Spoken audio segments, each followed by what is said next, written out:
Did you know that the fate of the Mediterranean world was decided in a single clash between two of the greatest commanders in history, Scipio and Hannibal, on a dusty plain in North Africa? This is the story of the Battle of Zama. In the final years of the Second Punic War, Rome had endured decades of devastation.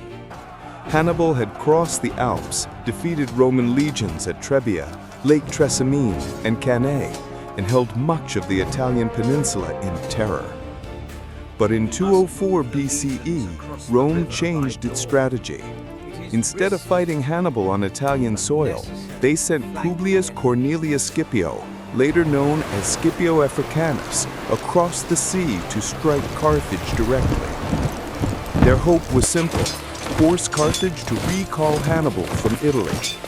When Scipio landed in North Africa, he advanced quickly. His victories alarmed Carthage, and Hannibal, after 15 years away, was summoned home to defend his city.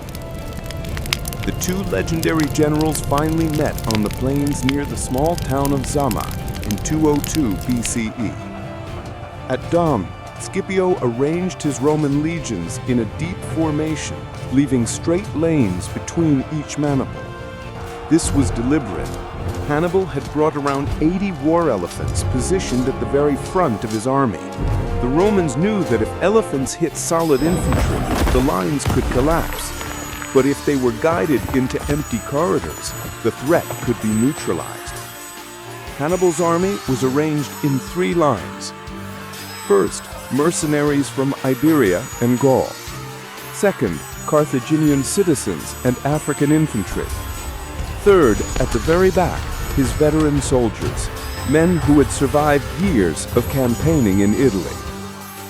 These veterans were some of the toughest troops of the ancient world.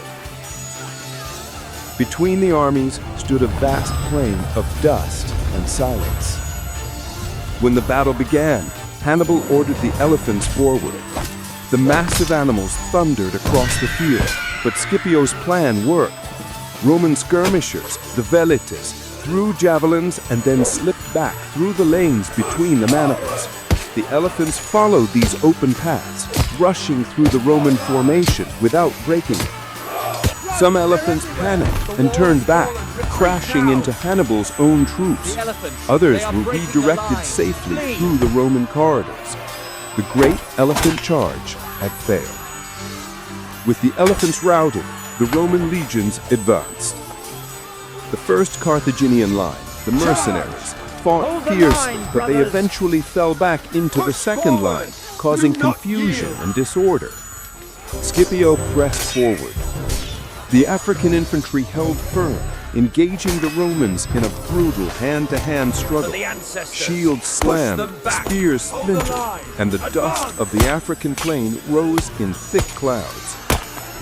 But Scipio issued a crucial order. The Romans were to maintain discipline and push forward in coordinated waves.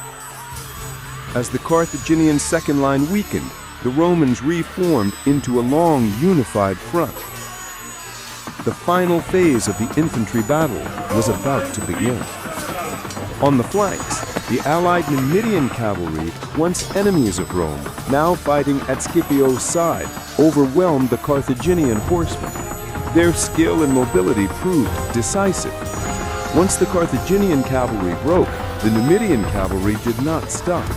They rode off the field, regrouped, and then circled back behind Hannibal's army. This maneuver would seal the outcome of the war. Now only Hannibal's third line remained, the seasoned veterans who had followed him through Italy. They stood silently, waiting for the Roman advance. These soldiers were disciplined, experienced, and fiercely loyal to their commander. The final clash was intense. Neither side gave ground. It was a slow, grinding struggle, shield against shield, sword against spear, but then the thunder of hooves approached. The Numidian cavalry returned, striking the rear of Hannibal's army. Surrounded on both sides, the Carthaginian veterans were overwhelmed. The Battle of Zama was decided. Hannibal survived the battle, but Carthage could no longer resist.